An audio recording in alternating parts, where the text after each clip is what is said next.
Um assunto que a gente já iniciou aqui, né? Que o senhor falou, a diferença entre altar e púlpito, né? O senhor falou também da liberalidade, né? O que demonstra a nossa liberalidade, né? O quanto nós temos comunhão com Deus, né? Então, vou fazer uma narrativa aqui, uma pequena introdução, né? Isso é um fato real, né? Um pastor, então, decidido a se aproximar de Deus, né? Mais ainda, porque é uma pessoa que tinha uma boa comunhão, né? E ele decidiu, então, assim, né? A partir de hoje eu vou jejuar mais, né? Vou jejuar no tempo lá, ele fala o tempo, né? Mas vamos dizer assim, ele queria jejuar mais, ele queria ler a Bíblia mais e começou a ler a Bíblia de forma ininterrupta, ele queria orar mais, a tempo de ficar 3, 4 horas de joelho orando, ele queria essa comunhão, porque ele queria mais, ele queria estar perto. E assim passou 1 mês, 2, e ele nessa força, nessa luta, nessa decisão de proximidade com Deus, então reunindo o pessoal dele, fazendo um culto, né? E o pessoal orando ali e tal. E ele começa então a sentir, tipo, não vou dizer tristeza, mas algo assim parecido, porque parece que não havia uma manifestação de Deus, não havia uma resposta, né? Não havia aquela presença do Espírito, né? E aí ele começou então a falar, a se pronunciar, mas eu tenho orado tanto, eu tenho jejuado, eu tenho lido as Escrituras, eu tenho me dedicado, né? E aquele culto ali parecia um velório, né? Nada de manifestação. E ele falando com Deus, orando, e de repente ele ouve uma voz. E eu vinha procurando isso já há algum tempo, eu tenho lhe comentado sobre isso, né? Até no final do ano, no último culto que nós falamos, nós comentamos aqui por que a igreja primitiva, o pessoal tinha a presença de Deus, havia cura, havia milagre, havia evangelismo, havia conversão, né? Por que não tem acontecido? E o que falta? E eu digo para Deus, Deus, eu não sou louco, mas eu quero, né? Essa presença gloriosa do Espírito. E aí ele ouviu uma voz. E quando ele ouviu essa voz, parece que o cenário mudou. E aí essa voz disse para ele assim: até que nada mais importe. Né? E quando ele ouviu essa voz, parece que o céu se abriu assim, o pessoal começou a chorar na presença de Deus, começou a se dedicar, começou a se entregar, e aquela situação toda mudou, né? E a gente, pastor, às vezes, né, fala muito, mas prega pouco, nós como líderes, como pastores, né? Porque um dos versículos que talvez a gente use bastante, né, é Lucas 10, 27, que está aí com o senhor aí, né?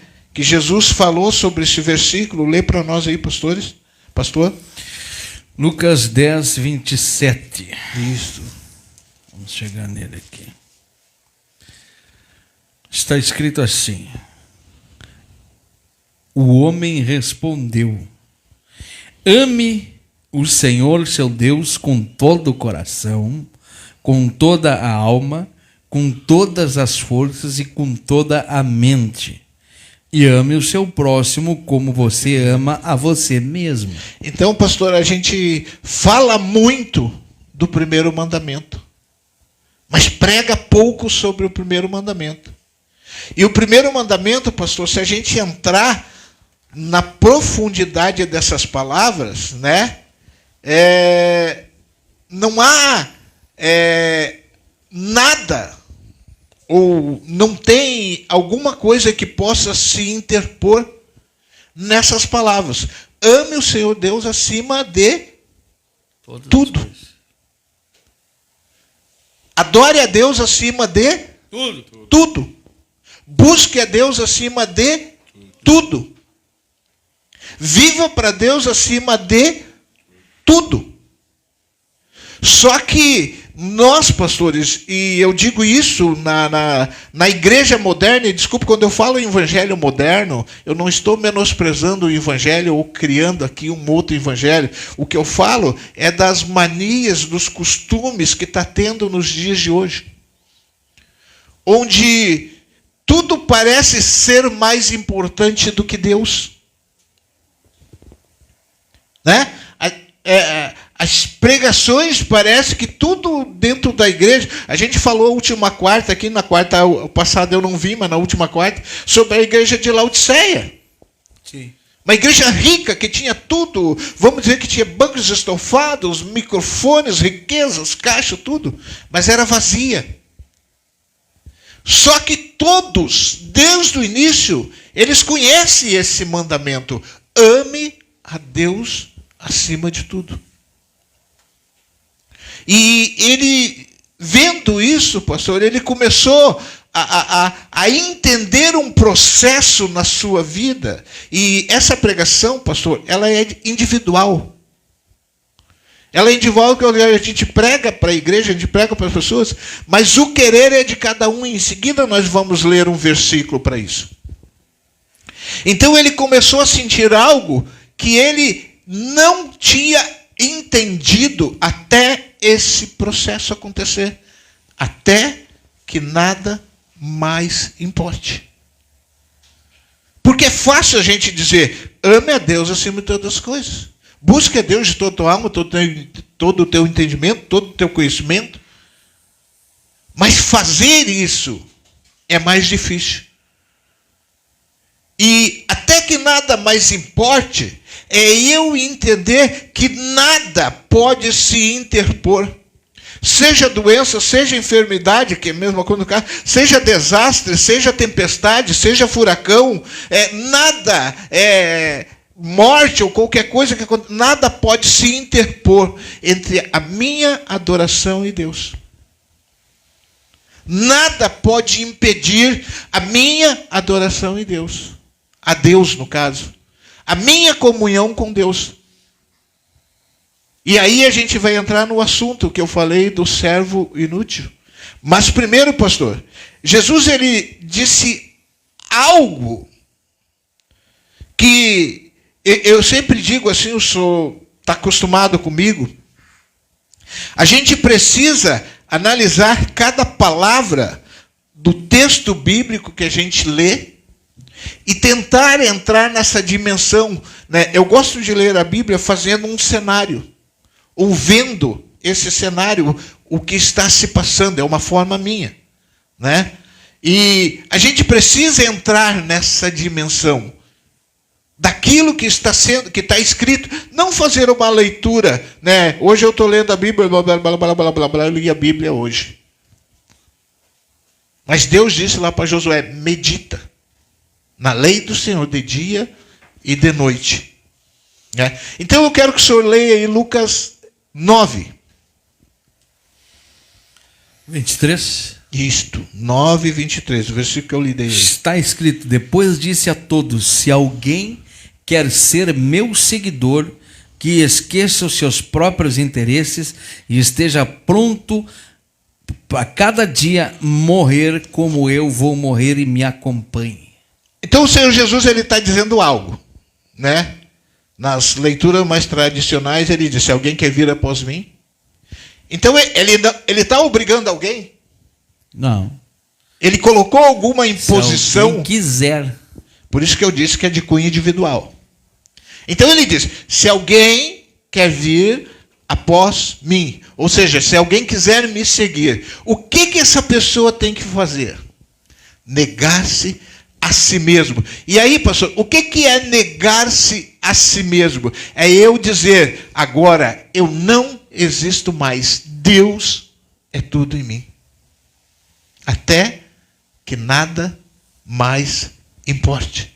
Porque negar a si mesmo é eu negar a minha vontade, o meu eu, o meu querer, o meu desejo, o meu pensamento, o meu mundinho, a minha zona de conforto, para seguir a Jesus.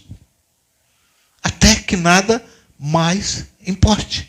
E Jesus disse na sequência aí, negue-se a si mesmo, e todos os dias. E aí, pastor, é o que eu digo, tem esse porém.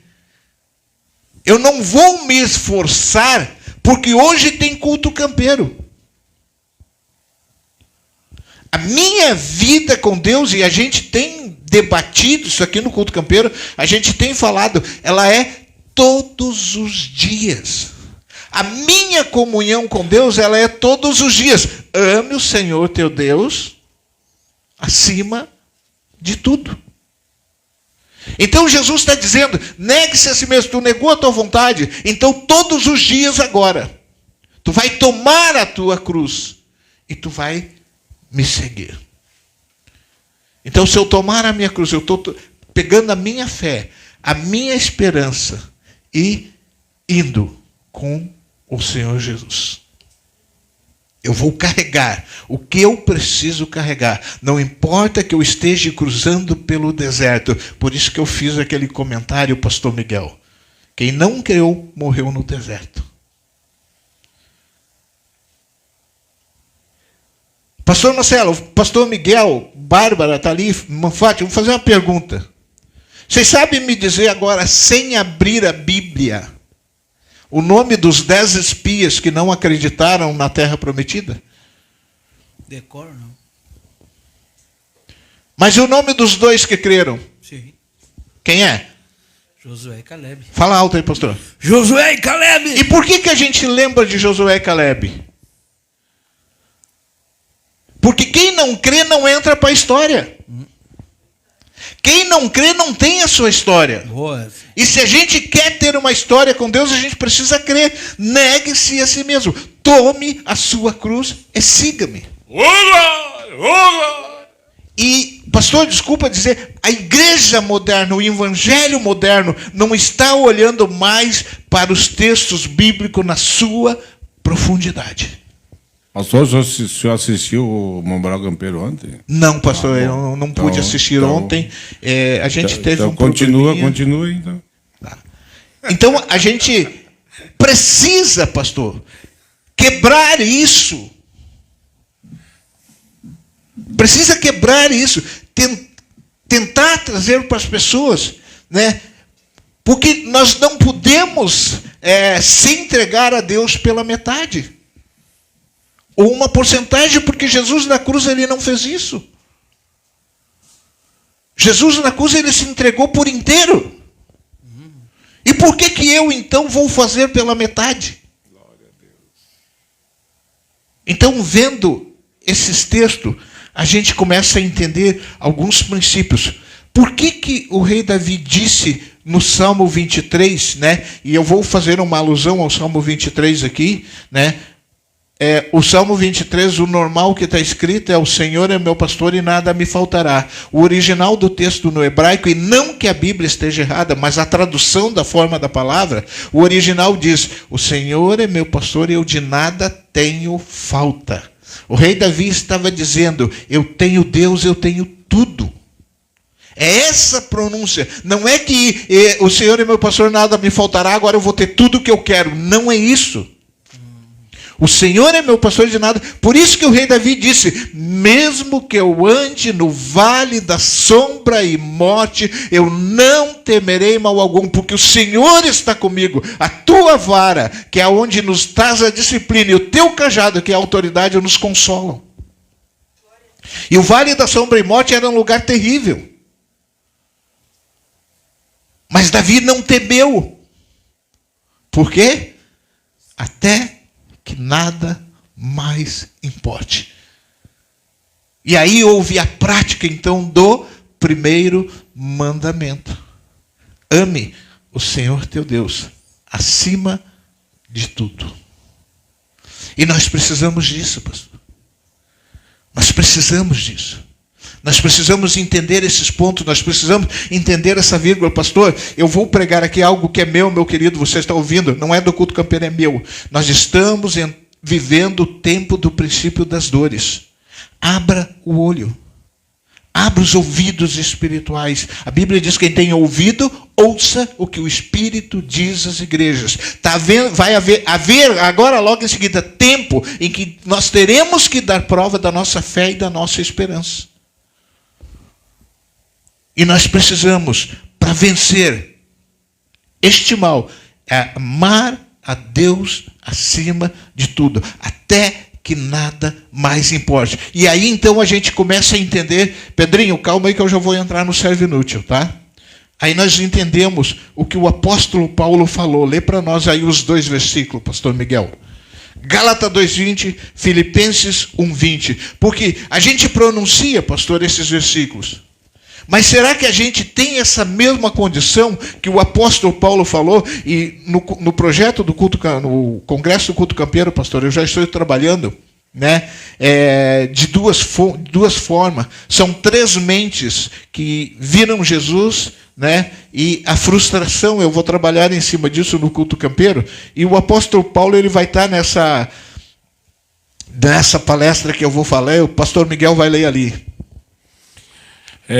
Gálatas 2:20 diz assim: já estou crucificado com Cristo e vivo, não mais eu, mas Cristo vive em mim, e a vida que agora vivo na carne, vivo na fé do Filho de Deus, o qual me amou e se entregou a si mesmo por mim. Já vai para Filipenses 1:20 aí. Então, o que o apóstolo Paulo está dizendo? Quanto tempo levou a conversão do apóstolo Paulo? Quanto tempo levou a conversão do apóstolo Paulo? A data precisa, daí me apertou aí. Quanto tempo? Não é o tempo. Quanto tempo levou a conversão dele? 3 dias. Ele viu Jesus na estrada de Damasco. Foi levado à casa de Ananias, ali a uma casa, Ananias veio e orou por ele, e o apóstolo Paulo já saiu dali convertido, pregando o evangelho, dando glória. E ele entendeu esse princípio. Logo agora já não sou eu que vivo, porque não sou mais eu agora. Pastor, como é que é a declaração quando a gente aceita Jesus? Como é que é a declaração que a gente ensina para as pessoas? Senhor, te entrego a minha vida. Não é isso que a gente diz? Então, será que a gente pronuncia isso só da boca para fora? Senhor, te entrego a minha vida? Será que a gente só vai fazer essa pronúncia porque a igreja está ouvindo? Ou porque eu quero acalentar alguma coisa no meu coração? Ou porque eu estou com um problema e quero que Jesus me ouça? Mas e depois o caminhar? O dia a dia. Será que eu posso dizer com toda certeza o que o apóstolo Paulo falou? Logo, já não sou eu que vivo. Pastor Miguel, leia aí Filipenses 1:20. Filipenses 1:20 diz assim: segundo a minha intensa expectação, esperança de que em nada serei confundido, antes com toda a confiança, Cristo será tanto agora como sempre engrandecido no meu corpo, seja pela vida, seja pela morte. O apóstolo Paulo, ele não temeu ser preso, ele não temeu morrer, ele não temeu encarar judeus, romanos, homens, ele não temeu, porque ele diz, segundo a minha expectação, em que nada serei confundido. Nada podia separar o apóstolo Paulo desse amor que ele tinha de amar a Deus acima de todas as coisas. Por isso ele foi arrebatado. Que nem ele narra em 2 Coríntios 12, foi arrebatado ao terceiro céu, não sei se no corpo ou fora de corpo, mas ouvi coisas de Deus que é indizível ao homem. Por isso ele teve essa comunhão, pastor. Porque ele disse, eu não vivo mais, Cristo vive em mim, quer pela vida, quer pela morte. Porque o Filho de Deus me amou. E eu pergunto, pastor, onde está a nossa condição de cristão hoje? Com essas pregações, eu não estou falando aqui do culto campeiro, porque eu sei que o culto campeiro tem pregado a verdade. Esse evangelho de mimimi, atingindo a emoção das pessoas, tem que atingir o espírito. Tem que haver conversão. Tem que haver verdade. Isso está faltando, pastor. Isso me machuca. E eu tenho me cobrado de mim, gente, por isso que eu digo que é individual, de mim. Eu tenho cobrado de mim até que nada mais importa. Deus acima de tudo. Mas, pastor, leia aí o último versículo que eu lhe dei. Lucas, Evangelho de Lucas, capítulo 17, versículo 10. Presta atenção aí, Pedrinho. Está escrito assim: assim deve ser com vocês. Depois de fazerem tudo o que foi mandado, digam: somos empregados que não valem nada, porque fizemos somente o nosso dever. As traduções mais antigas dizem: somos servos inúteis. Jesus está fazendo uma narrativa. O senhor da casa vai chegar e ele vai dizer para o servo: me serve. E o servo vai servir ele. Mas o Senhor Jesus, ele faz um alerta aqui. E eu quero tomar essa direção. Se o servo fizer tudo o que é a sua obrigação, ele é servo inútil. E por que Jesus está dizendo umas palavras tão fortes? Por que Jesus está dizendo isso? Porque, pastor, eu não trato, o senhor já ouviu, na graça, nada por obrigação, e sim por amor. Porque Jesus primeiro me amou. Então, tudo que eu fizer por obrigação, eu estou saindo da graça. E Jesus está dando o exemplo aqui de um servo, ou seja, daquele que faz aquilo que ele tem que fazer. Mas ele quer dizer: faça um pouquinho mais. Não faça a sua obrigação. E agora eu vou dizer, pastor, por que aquele que faz a sua obrigação, ele é servo inútil? E aqui eu sei que posso trazer constrangimento.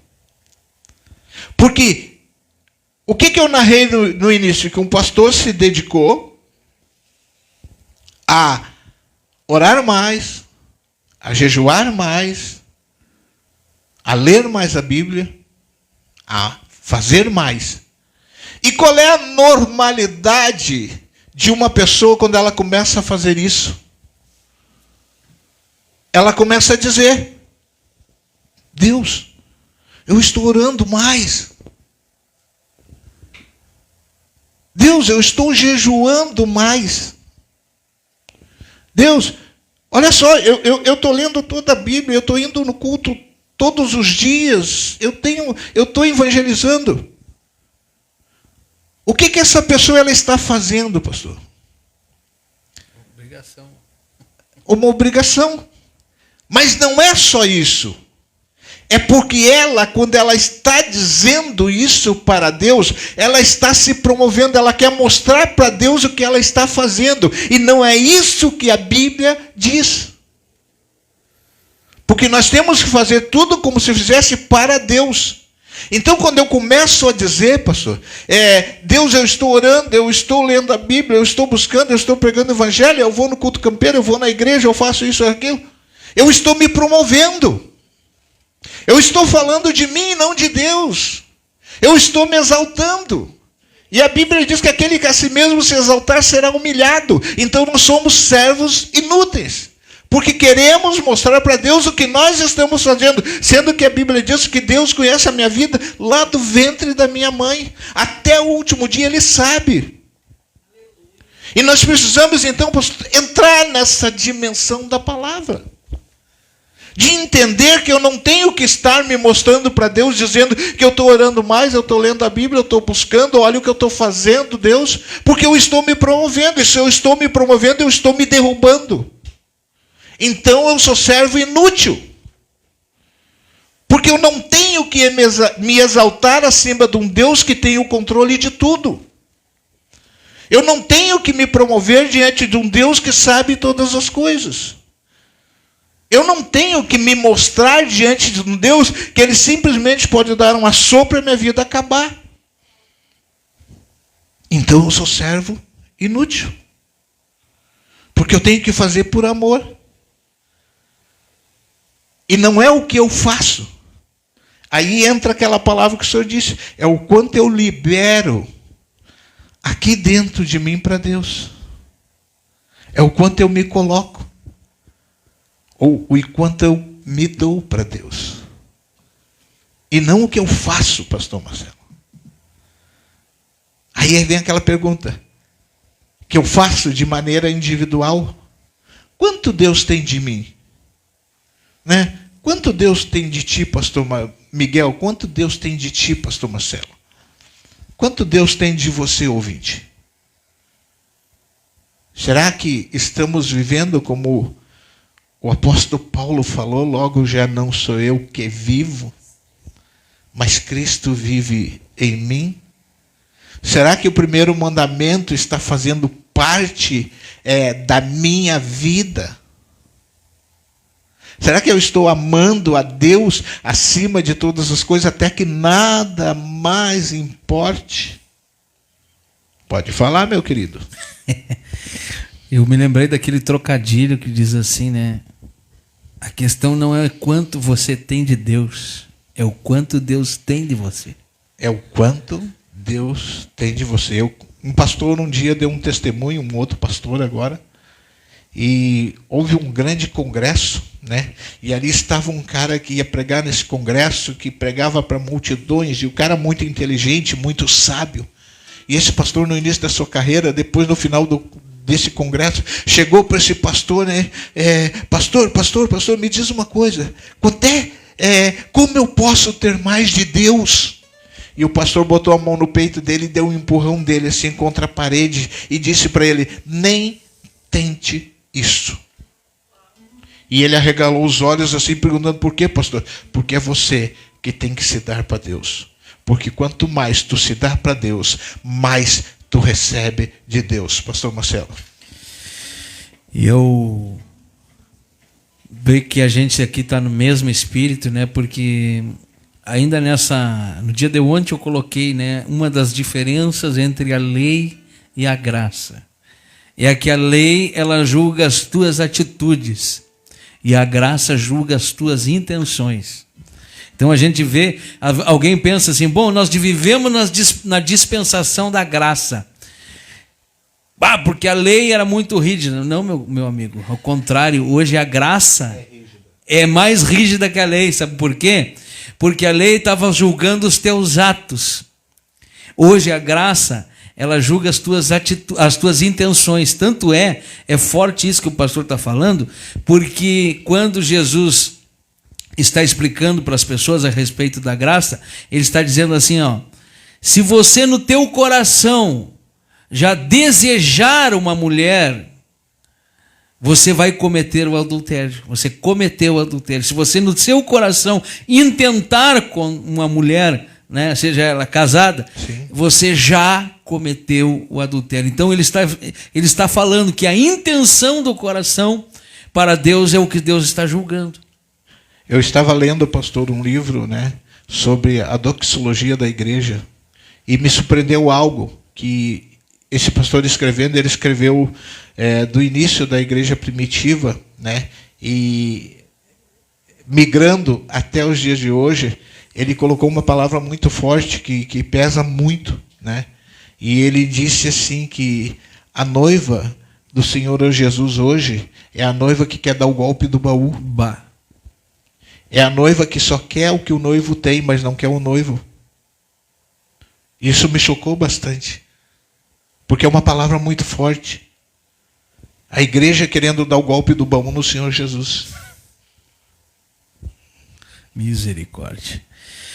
Então, meus irmãos, está aí a palavra de Deus que foi ministrada do alto através do seu servo aí, pastor Zé Alcindo. E a gente aqui está recebendo, e isso é uma prova de que nós estamos falando a mesma coisa. talvez numa linguagem um pouquinho diferente, mas a ideia mesma, sabe?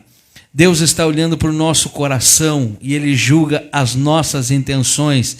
O povo que não conhecia verdadeiramente a Deus foi chamado de fariseus, hipócritas. Então Jesus diz: vocês me adoram da boca para fora, porque o coração de vocês está longe de mim. E eu vejo também, pastor, para acrescentar no que o senhor está falando sobre o servo inútil, que fazer o bem é uma obrigação de todos. Só que o mal tomou tanto o espaço, que hoje a pessoa fazer o bem parece uma coisa assim enorme.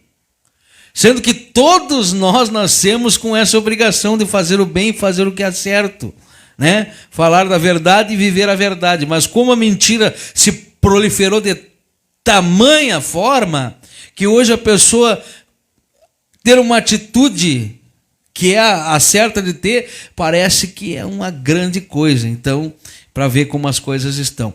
Mas graças a Deus por essa palavra, graças a Deus aí por você que está entendendo através do Espírito Santo, né, que o melhor de tudo é você... como é que é, pastora, o tópico da palavra aí? Até que nada mais importe. O que importa para você? É a sua vida ou o reino e a obra de Deus? Então é preciso pensar sobre isso, né? Quem quiser ser meu seguidor, negue-se a si mesmo, tome a sua cruz e me siga. Todos os dias. Todos os dias. Não é fácil? Não é fácil. Mas aqueles que querem, conseguem. Amém? Considerações finais, pastor Miguel Leria, algum recado aí? Quero agradecer a Deus por essa oportunidade, mais um dia que nós podemos estar na presença do Senhor Jesus, que Ele venha nos conceder essa vitória permanente enquanto nós estivermos por aqui. Um abraço a todos e até mais. Oremos. Pai querido, Pai eterno, Nome de Jesus. Deus Todo-Poderoso. Aleluia. Foi ministrada a Tua Glória palavra a e Deus. nós te agradecemos por ter nos oferecido Senhor. ela. Obrigado, Jesus. Senhor, nós sabemos que nesse momento há pessoas Sim, que estão papai, doentes, é verdade, Pai. há pessoas que estão, Pai, precisando de uma palavra de fé. Glória a Deus. Estão precisando, Senhor, sair do lugar onde elas se colocaram. Aleluia. E o Senhor tem poder para fazer isso. O Senhor tem poder para curar, para libertar, para restaurar, para renovar. O Senhor tem poder, Senhor, para fazer aquilo que o homem não consegue fazer. Portanto, Senhor, nesse momento eu quero profetizar na vida do meu irmão, na vida dessas pessoas que estão olhando a live. Aonde estiver um espírito de enfermidade, nós repreendemos pelo poder do Teu nome, Senhor. Aonde estiver, Senhor, espírito contrário, Senhor, atrapalhando a vida desta pessoa de progredir financeiramente, nós repreendemos no nome do Senhor Jesus. Diga: caia por terra no nome de Jesus. As pessoas que estão sofrendo obra de feitiçaria, de macumbaria, de feitiçaria, seja qual for a ordem dela, nós repreendemos agora no nome do Senhor Jesus Cristo e dissemos: larga, saia desta pessoa, porque nós estamos intercedendo por ela. Você, meu irmão que acredita, você, meu irmão que tem causa na justiça, creia no Senhor Jesus Cristo, faça um propósito com Deus e você vai ver a mão de Deus operar em seu favor. Amém, meus irmãos?